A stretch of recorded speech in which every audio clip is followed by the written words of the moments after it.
Hello students, how are you.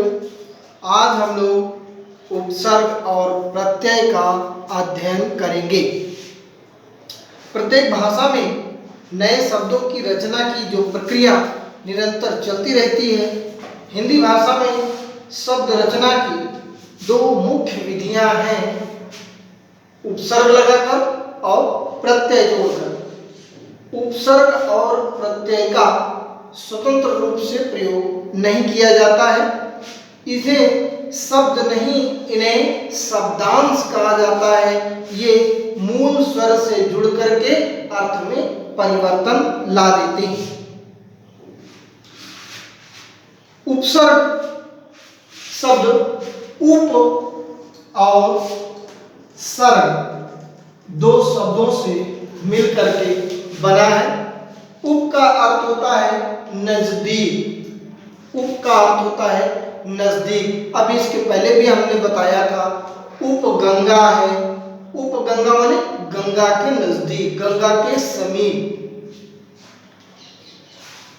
तो उप का अर्थ होता है नजदीक और सर्ग का अर्थ होता है रखना। उप का अर्थ होता है नजदीक और सर्ग का अर्थ होता है रखना, अर्थात नजदीक रखना। क्या नजदीक रखना? तात्पर्य यह है कि शब्द का वह रूप जो शब्द के नजदीक हो, शब्द का वह रूप जो शब्द के नजदीक हो और जिसके प्रयोग से शब्द में चमत्कार उत्पन्न हो जाए, चमत्कार पैदा हो जाए, उसे उपसर्ग कहते हैं। उपसर्ग सदैव शब्द के प्रारंभ में ही आता है। अभी इसके पहले जब हमने शब्द रचना की बात किया था, तब हमने बताया था कि शब्द के तीन भेद होते हैं, रूढ़, यौगिक और योग रूढ़। यौगिक शब्दों की जो रचना है वो तीन प्रकार से होती है, उपसर्ग से, प्रत्यय से और समास से। जैसे उपसर्ग से, जैसे अति धन अंत बराबर अत्यंत। अति क्या है? उपसर्ग, और अंत क्या है? शब्द धातु है, और अत्यंत आपका यौगिक शब्द है। प्रत्यय से जैसे लेनदार, लेन मूल शब्द हुआ, दार प्रत्यय हुआ, लेनदार यौगिक शब्द हुआ। समास से प्रतिदिन, प्रति शब्द हुआ और दिन भी हमारा शब्द हुआ, दोनों शब्दों को मिलकर के यौगिक शब्द बना प्रतिदिन। कभी कभी एक ही मूल शब्द में प्रत्यय और उपसर्ग दोनों का प्रयोग होता है।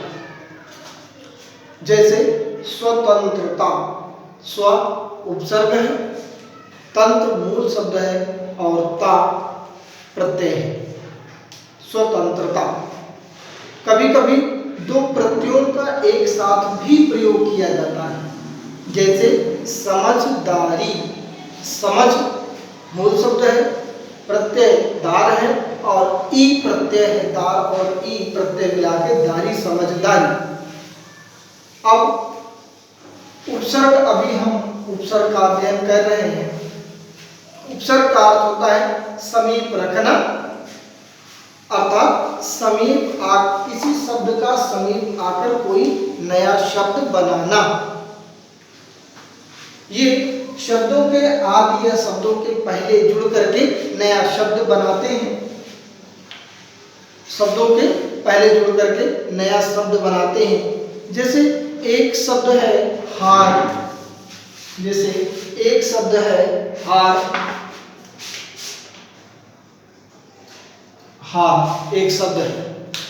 अब अगर इसके पहले प्र लगा दिया तो बन गया प्रहार, प्रहार जिसका अर्थ होता है चोट करना। इसी के पहले सम लगा दिया, संहार, विनाश। वी लगा दिया, विहार। आ लगा दिया, आहार। तो इसमें जो प्र है, आ है, सम है, वी है, इसका खुद का कोई अलग सा अर्थ नहीं है, लेकिन हार के साथ में जुड़ने से इसका अर्थ बदल गया। और ये सभी जो प्र, सम, आ, वि है ये शब्दांश है और इन्हीं शब्दांशों को हम उपसर्ग कहते हैं। हिंदी में जो प्रचलित उपसर्ग हैं इनको हम 4 भागों में विभक्त करते हैं। पहला हमारा है संस्कृत से बने उपसर्ग, संस्कृत के उपसर्ग।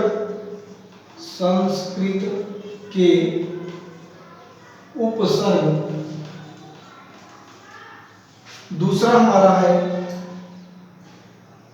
हिंदी के उपसर्ग,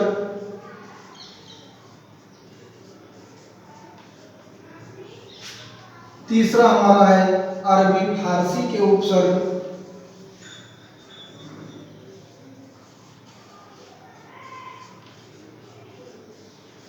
और चौथा हमारा है अंग्रेजी भाषा के उपसर्ग।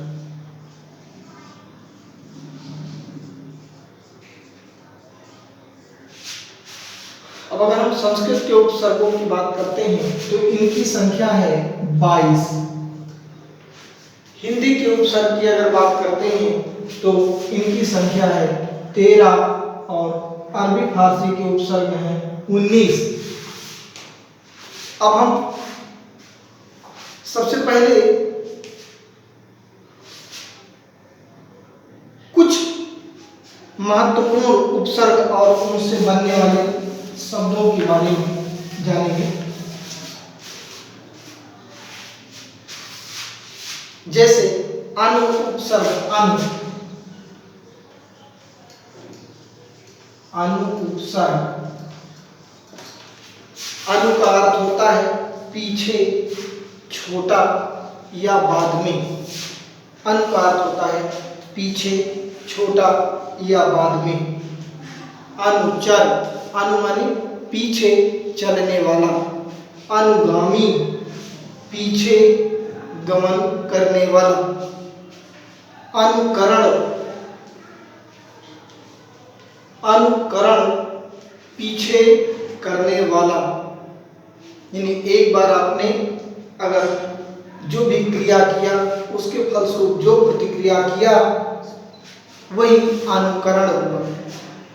अनुभव, अनुवाद, अनुरक्त, अनुज, अनुज जन्म माने जन्म लेने वाला, अनु माने पीछे, जो पीछे जन्म लेने वाला वो अनुज। फिर इसके बाद अगला है हमारा अन उपसर्ग, अन उपसर्ग।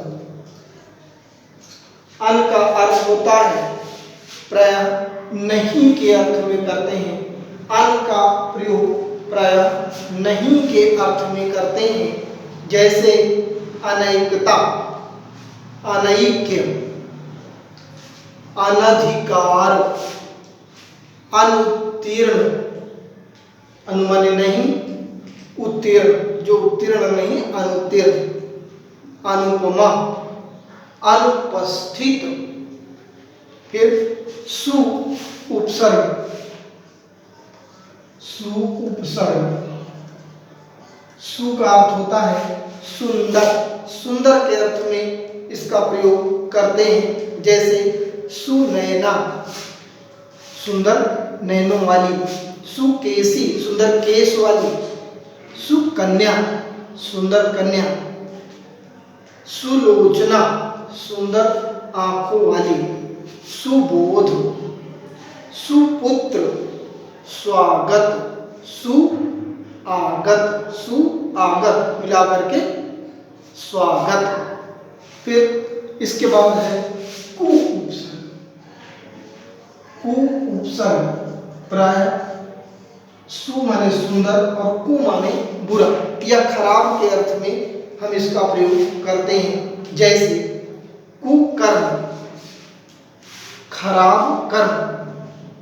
कुपुत्र, कुविचार, कुबोध, कुमंत्रणा, खराब मंत्रणा देना, खराब सलाह देना। कुकर्मी, फिर इसके बाद अप उपसर्ग,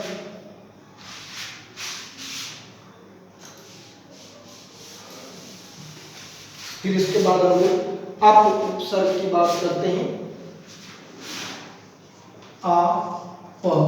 अप उपसर्ग, प्राय हम अप का अर्थ बुरा के अर्थ में करते हैं। अप का अर्थ बुरा के अर्थ में करते हैं। जैसे अप शब्द, बुरा शब्द, खराब शब्द। अप कर्म, बुरा कर्म।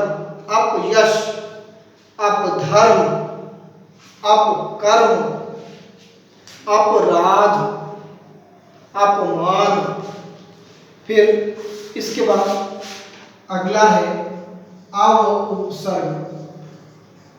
अव उपसर्ग, अव का अर्थ भी हम बुरा, छोटा अथवा उतरना, बुरा, छोटा अथवा उतरना के अर्थ में करते हैं। जैसे अवगुण,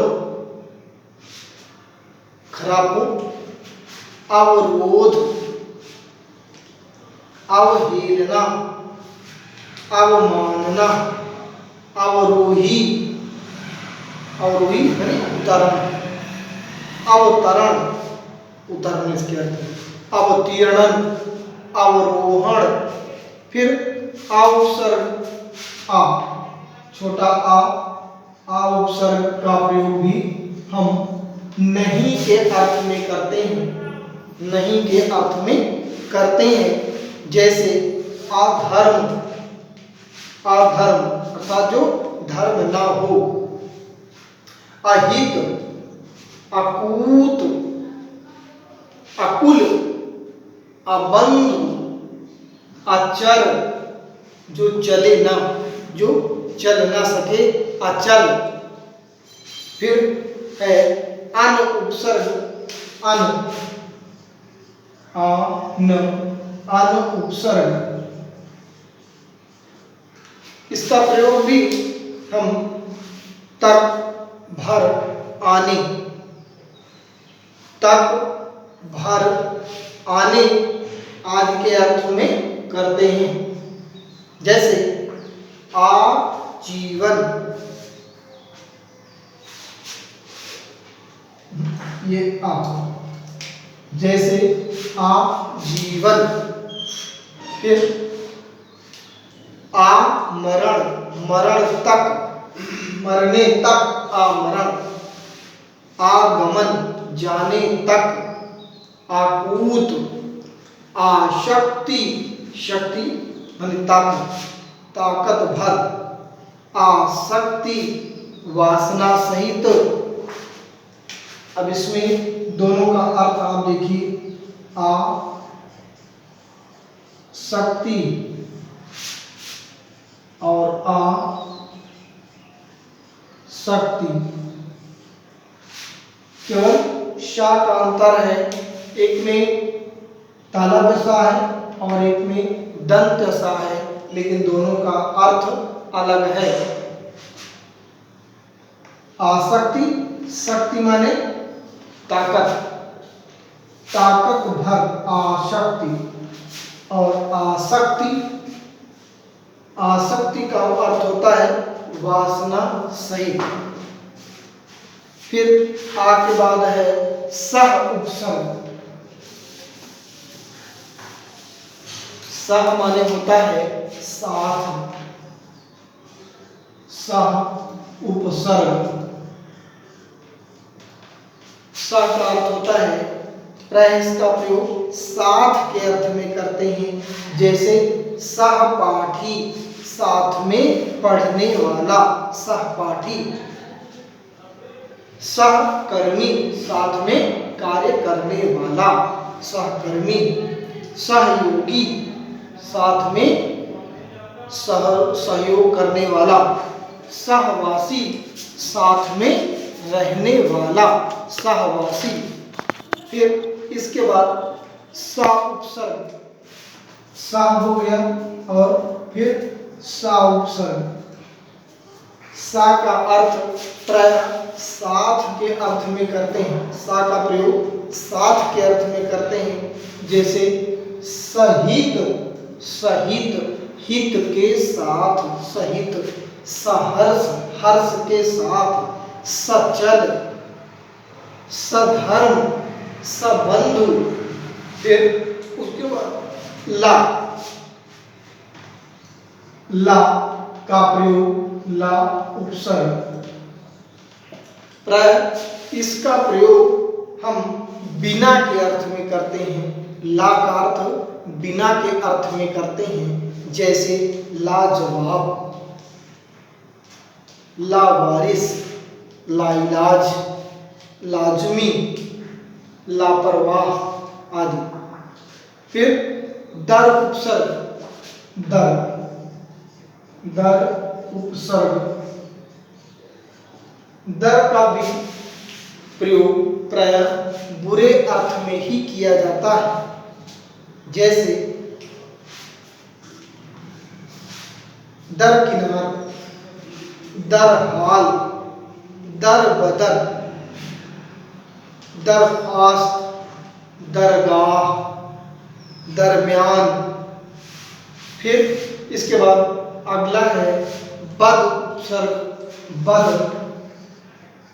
इसका भी प्रयोग बुरे के अर्थ में ही करते हैं। बद का अर्थ भी बुरे के अर्थ में करते हैं, बद का प्रयोग भी। जैसे बद मिजाज, बद सूरत, जिसकी सूरत बुरी, बदहाल, बद किस्मत, जिसकी किस्मत बुरी हो। फिर इसके बाद बा उपसर्ग, बा, बा उपसर्ग। प्रायः इसका प्रयोग सहित के अर्थ में करते हैं, सहित के अर्थ में किया जाता है। जैसे बाइज्जत, इज्जत के साथ, बामुमकिन, बामुरव्वत, बामशक्कत। फिर इसके बाद अगला है उप उपसर्ग, उप। अभी उप की बात किए थे हम लोग। उप उपसर्ग,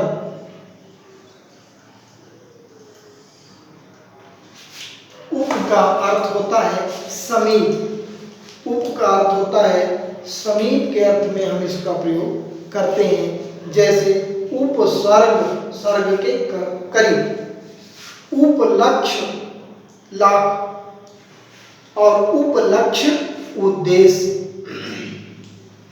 उपबंध, उपाध्यक्ष, उपगंगा, उपन्यास, उपकुलपति, कुलपति के नजदीक।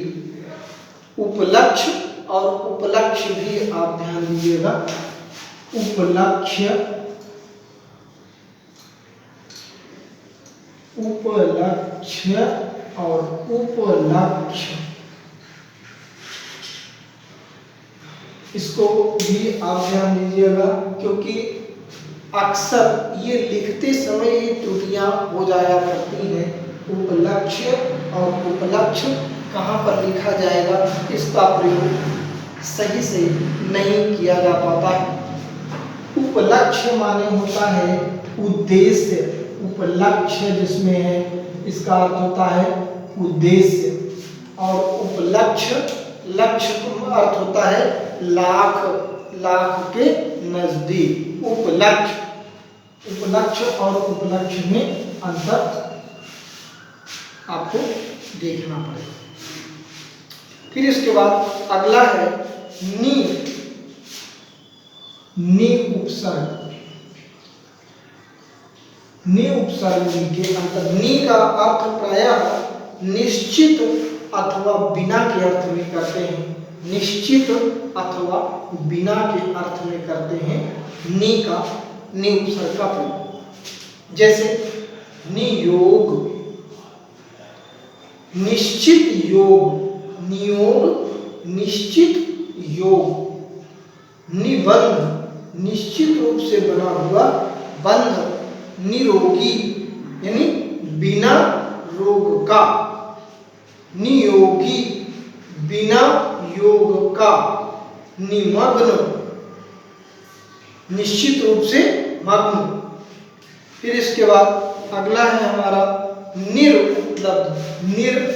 नि के बाद है निर उपसर्ग। निर का प्रयोग भी बिना के अर्थ में ही किया जाता है। निर का अर्थ बिना के अर्थ में ही किया जाता है, जैसे निर्बुद्धि। निर्बुद्धि में बिना बुद्धि के। निर्वाक, निर्लज्ज, निर्धन बिना धन का, निर्जीव बिना जीव का। फिर इसके आगे निह अथवा निस उपसर्ग है। निह, निह अथवा निस। निह अथवा निस उपसर्ग का प्रयोग, प्रायः इसका प्रयोग बिना के अर्थ में करते हैं। प्रायः इसका प्रयोग बिना के अर्थ में करते हैं, जैसे निसहाय, सहायता के बिना। निःशब्द, बिना शब्द के। निःशुल्क, बिना शुल्क के। निःसंपत्ति, बिना संपत्ति के। निःसंतान, बिना संतान के। इसके अतिरिक्त और भी उपसर्ग हैं। इसको, ये तो जो मुख्य उपसर्ग जो अक्सर एग्जाम में पूछे जाते हैं, हमने उनकी चर्चा किया। इसके अलावा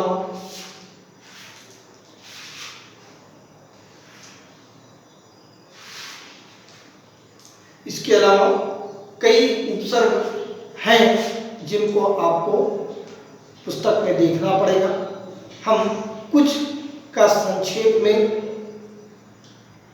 उपसर्ग और उसका अर्थ आपको बता देते हैं, लेकिन इसको पढ़ने के लिए आपको पेन और पेपर, पेन कॉपी लेकर के बैठना पड़ेगा और एक एक ध्यान से किसका क्या अर्थ होता है, क्योंकि शब्द भंडार में वृद्धि करने के लिए उपसर्ग और प्रत्यय का प्रयोग किया जाता है। इसलिए आप शब्द भंडार, जब तक जो उपसर्ग है उसका अर्थ आप नहीं जानेंगे, तब तक आप उसका शब्द में प्रयोग नहीं कर पाएंगे। कुछ मैं बता दे रहा हूं, उसको आप लोग धीरे धीरे नोट कर लीजिएगा। अति का, अति उपसर्ग का होगा अधिक, अधिक का होगा ऊपर, अप का होगा बुरा, अभि का होगा सामने, आव का होगा हीन, उत का होगा ऊंचा, उद का होगा ऊपर, उद का ऊपर जैसे उद्गम, उद्भव, निस माने रहित पूरा। फिर का हमने बताया, वो बताया। दू, दू का, दू उपसर्ग का अर्थ होता है कम या बुरा। पूरा उपसर्ग, पूरा का अर्थ होता है पुराना। सम का अर्थ होता है समान। सह का अर्थ होता है साथ। खुश का अर्थ होता है अच्छा, खुशनसीब, खुशखबरी। गैर का होता है निषेध, गैर हाजिर। फिर चीफ का होता है, कुछ अंग्रेजी के जो उपसर्ग भी प्रयोग होते हैं, सब का अर्थ होता है अधीन या नीचे। सब जज, सब कमेटी, सब इंस्पेक्टर।